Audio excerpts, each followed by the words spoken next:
কর বাড়ানোর ক্ষেত্রে সাধারণ মানুষের কথা ভাবেনি সরকার, বলছে জামায়াত। নির্বাচনের মাধ্যমে গণতন্ত্র পুনঃপ্রতিষ্ঠা সম্ভব, বলছেন নজরুল ইসলাম। জানাবো নির্বাচনী রোডম্যাপ, গণতন্ত্রের স্বার্থে দ্রুত আঁকা হোক। স্কুল কমিটি গঠন নিয়ে সংঘর্ষ, বিএনপি ও জামায়াতের 20 কর্মী আহত। এবং সর্বশেষ জানাবো সিলেট আজহারীর মাহফিলে মোবাইল স্বর্ণ চুরি, আটক 10। শুনছিলেন সংবাদ শিরোনাম, এবারে বিস্তারিত। কর বাড়ানোর ক্ষেত্রে সাধারণ মানুষের কথা ভাবেনি সরকার, বলছে জামায়াত। বর্ধিত ভ্যাট ও সম্পূরক শুল্ক প্রত্যাহারের আহ্বান জানিয়েছে বাংলাদেশ জামায়াতে ইসলামী।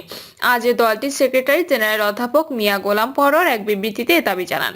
বিবৃতিতে তিনি বলেন, নিত্য প্রয়োজনীয় দ্রব্যের মূল্য অব্যাহতভাবে বেড়ে চলছে। জনগণের জন্য অপরিহার্য পণ্যের মূল্য নিয়ন্ত্রণ করার ক্ষেত্রে সরকার কার্যকর উদ্যোগ নিতে পারেনি। মিয়া গোলাম পরর বলেন, বিদ্যমান পরিস্থিতিতে মানুষের সংসার ব্যয় মেটাতে হিমশিম খেতে হচ্ছে। তদুপরি শতাধিক পণ্যের উপর আরোপিত ভ্যাট ও সম্পূরক শুল্ক বাড়ানোর ফলে জনগণের মধ্যে অস্বস্তিকর পরিস্থিতি তৈরি হয়েছে। আরোপিত শুল্কের কারণে মানুষের দৈনন্দিন জীবনযাপনের খরচ আরও এক দফা বৃদ্ধি পাবে বলেও জানান তিনি। বিবৃতিতে তিনি আরো বলেন, কর বাড়ানোর ক্ষেত্রে সরকারের বিবেচনায় নেওয়া উচিত ছিল যে সাধারণ মানুষের জীবনযাত্রার উপর যাতে নেতিবাচক প্রভাব না পড়ে, কিন্তু সরকার বিষয়টির উপর নজর রাখেনি বলে প্রতীয়মান হয়েছে। সাধারণ মানুষের জীবনযাত্রার উপর বর্ধিত বাড়তি চাপ তৈরি না হয় সেজন্য অবিলম্বে শতাধিক পণ্যের উপর আরোপিত ভ্যাট ও সম্পূরক শুল্ক প্রত্যাহারের আহ্বান জানানো হয় বিবৃতিতে।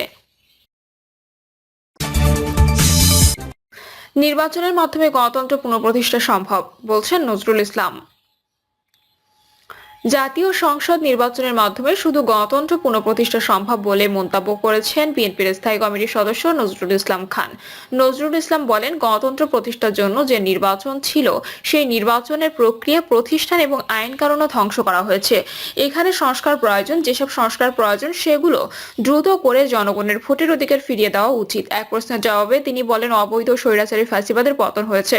গণতন্ত্র ফেরানোর জন্য আমরা কিছু যোগ্য মানুষের হাতে এদেশের রাষ্ট্র পরিচালনার দায়িত্ব দিয়েছিলাম। আশা করছি জনগণের দুর্ভোগ যাতে কমে তার চেষ্টা করবেন, যত দ্রুত সম্ভব গণতন্ত্র ফিরিয়ে দিতে পারেন তার ক্ষেত্র প্রস্তুত করবেন। সীমান্তে যে কোনো গুরুত্বপূর্ণ ব্যবস্থা নেওয়ার আগে দুই প্রতিবেশী রাষ্ট্রের মধ্যে আলোচনা হওয়া দরকার বলেও এক প্রশ্নের জবাবে মন্তব্য করেন নজরুল ইসলাম। লেবার পার্টির চেয়ারম্যান ডক্টর মোস্তাফিজুর রহমান ইরান বলেন, একটি সুষ্ঠু ও গ্রহণযোগ্য নির্বাচনের প্রয়োজনীয় সংস্কার শেষে জাতীয় সংসদ নির্বাচন করা সম্ভব।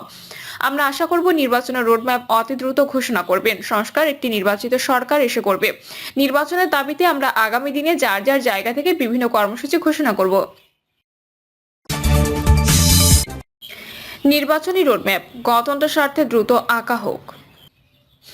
পররাষ্ট্র উপদেষ্টা মোহাম্মদ তৌহিদ হোসেন এক অনুষ্ঠানে বলেছেন, রাজনৈতিক পরিস্থিতি নিয়ে একটা অনিশ্চয়তা চলে আসছে। নির্বাচনের রোডম্যাপ এলে এই অস্থিরতা কেটে যাবে বিধায় সরকার দ্রুততর সময়ের মধ্যে তা প্রকাশের চেষ্টা করছে। তার এই বক্তব্য আশা সঞ্চার করেছে সন্দেহ নেই। তবে বহুল আলোচিত আকাঙ্ক্ষিত রোডম্যাপটি কবে প্রকাশ হবে তা কিন্তু স্পষ্ট হয়নি। উল্লেখ্য, অন্তর্বর্তী সরকার গঠিত হওয়ার পর থেকেও এ সরকারের মেয়াদকাল, সংস্কার কাজ ও আগামী সংসদ নির্বাচনের সম্ভাব্য সময় নিয়ে নানা মহলে প্রশ্ন উত্থাপিত হচ্ছে। জনমনে কৌতূহল ক্রমেই বাড়ছে। স্বীকার করতে হবে, নানা প্রতিকূলতা মোকাবেলা করে অন্তর্বর্তী সরকার তার লক্ষ্যের দিকে অগ্রসর হচ্ছে। দীর্ঘ প্রায় 1.5 যুগের ত্রুটিযুক্ত শাসন ব্যবস্থাকে ঢেলে সাজিয়ে কার্যকর করে গড়ে তোলা তাদের পক্ষে রাতারাতি সম্ভব নয়। এজন্য সময়ের প্রয়োজন রয়েছে। সামগ্রিক অবস্থা দৃষ্টে বোঝা যাচ্ছে, যত দ্রুত সংস্কার শেষ করে নির্বাচনের অনুষ্ঠান করা যাবে জাতির জন্য তা ততই মঙ্গলজনক হবে। কারণ সংস্কার কাজে দীর্ঘ সময় নেওয়া হলে দেশে অস্থিরতা বাড়বে, জাতি অনিশ্চয়তার মধ্যে পড়বে। তাই আমাদের বক্তব্য হলো, সংস্কারের পরিধি কমিয়ে আনলেই ভালো। একটি গ্রহণযোগ্য নির্বাচন অনুষ্ঠানের জন্য নির্বাচন কমিশন ও নির্বাচনী ব্যবস্থা সংস্কারই জরুরি বলে মনে করি আমরা। মনে রাখতে হবে, বিগত সরকারের বিরুদ্ধে ছাত্র জনতা আন্দোলন করেছে মূলত গণতন্ত্র তথা নির্বাচিত প্রতিনিধিদের দ্বারা দেশ শাসনের উদ্দেশ্য সামনে রেখে। বলা বাহুল্য, এজন্য সব রাজনৈতিক দলের সদিচ্ছা ও অংশগ্রহণের গুরুত্ব অনেক। তাদের মধ্যে রয়েছে পুরনো ধ্যান ধারণা থেকে বের হয়ে আসার প্রয়োজনীয়তা। অবশ্য সেটি সেই দলের ভেতরে আলাপ আলোচনার ভিত্তিতে হতে পারবে। দেশকে গণতান্ত্রিক ধারায় ফিরিয়ে আনতে রাজনৈতিক ব্যবস্থার যে সংস্কারের আকাঙ্ক্ষা জনমনে রয়েছে তার পূর্ণতা প্রতিফলন ঘটাতে হলে রাজনৈতিক দলগুলোর ভেতরেও এ উদ্যোগের প্রয়োজন রয়েছে। অন্তর্বর্তী সরকারের নির্বাচনী রোডম্যাপ ঘোষণার ক্ষেত্রে সরকারের সঙ্গে তাই রাজনৈতিক দলগুলোর পারস্পরিক শ্রদ্ধা ও সহযোগিতার মনোভাব, দেশকে গণতান্ত্রিক ধারার সামনে এগিয়ে নেওয়ার প্রত্যয়, জনসম্পৃক্ততা বৃদ্ধিতে আন্তরিকতা ও আস্থার পরিচয় এবং দলমতের জামায়াতের ঊর্ধ্বে ওঠার মতো মানসিকতার প্রকাশ ঘটানো জরুরি। দেশকে গণতান্ত্রিক ধারায় ফিরিয়ে দেওয়া যে ম্যান্ডেট সরকারের রয়েছে তা পূরণে দ্রুততম সময়ে নির্বাচনী রোডম্যাপ প্রকাশ করা হবে, এটাই প্রত্যাশা। স্কুল কমিটি গঠন নিয়ে সংঘর্ষ, বিএনপি ও জামায়াতের 20 কর্মী আহত। কুষ্টিয়ার মিরপুরে একটি মাধ্যমিক বিদ্যালয়ের আধক কমিটি গঠন নিয়ে সংঘর্ষে জড়িয়েছেন বিএনপি ও জামায়াতের কর্মী সমর্থকরা। সংঘর্ষে উভয় পক্ষের অন্তত 20 জন আহত হয়েছেন। পুলিশ ও স্থানীয়রা জানান, মিরপুর উপজেলার আমলা ইউনিয়নের বুড়াপাড়া প্রাথমিক বিদ্যালয়ের আধক কমিটি গঠন নিয়ে কয়েকদিন ধরে ইউনিয়ন জামায়াতের আমির নাসিম রেজা মুকুল স্থানীয় বিএনপি কর্মী রাশেদ মাহমুদ নাসিরের মধ্যে বিরোধ চলে আসছিল। তারা দুজনেই কমিটির আহ্বায়ক প্রার্থী ছিলেন। আধক কমিটি থেকে নাম প্রত্যাহার করে নিতে জামায়াতের আমির মুকুলকে চাপ সৃষ্টি করেছিলেন বিএনপি কর্মী নাসির। এ নিয়ে রাতে মুকুলকে হুমকি দেন নাসির। এরই প্রতিবাদে রোববার বিকেল 3টার দিকে বুড়াপাড়া স্কুল মাঠে এক প্রতিবাদ সভার আয়োজন করে স্থানীয় জামায়াত ইসলামীর নেতাকর্মীরা। প্রতিবাদ সভায় কুষ্টিয়া জেলা জামায়াতের নায়েবে আমির আব্দুল গফুর উপস্থিত ছিলেন। এ সময় বিএনপি কর্মী সমর্থকরা সেখানে গেলে দুপক্ষের মধ্যে বাকবিতণ্ডা উত্তেজনা শুরু হয়। এক পর্যায়ে বিএনপির কর্মীরা জামায়াতের কর্মী সমর্থকদের উপর হামলা চালান। এতে দুপক্ষের লোকজন স্থানীয় দেশীয় অস্ত্রশস্ত্র নিয়ে সংঘর্ষে জড়িয়ে পড়েন। সংঘর্ষে উভয় পক্ষের অন্তত 20 জন আহত হয়েছেন। পরে খবর পেয়ে পুলিশ গিয়ে পরিস্থিতি নিয়ন্ত্রণে আনে। আহতদের উদ্ধার করে 8 জনকে উপজেলা স্বাস্থ্য কমপ্লেক্স ও 12 জনকে কুষ্টিয়া জেনারেল হাসপাতালে ভর্তি করা হয়েছে।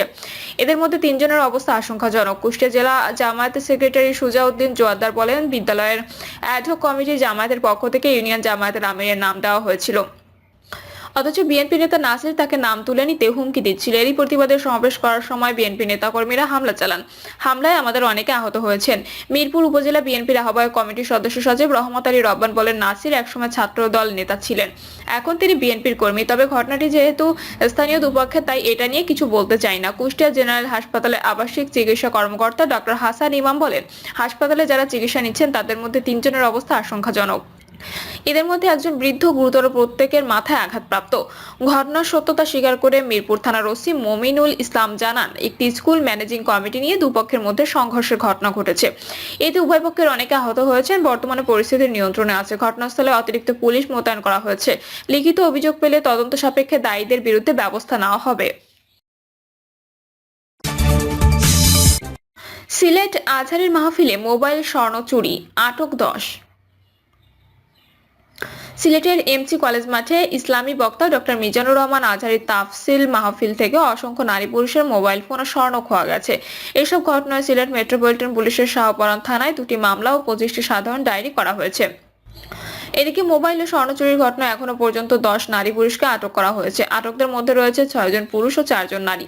সন্ধ্যায় বিষয়টি নিশ্চিত করে সিলেট মেট্রোপলিটন পুলিশের অতিরিক্ত উপকমিশনার মোহাম্মদ সাইফুল ইসলাম বলেন, 3 দিন ব্যাপী তাফসিরুল কুরআন মাহফিলের শেষ দিনে মোবাইল ফোন ও স্বর্ণ খোয়া যাওয়ায় ঘটনার শাহপরান থানায় 25টি জিডি ও 2টি চুরির মামলা হয়েছে।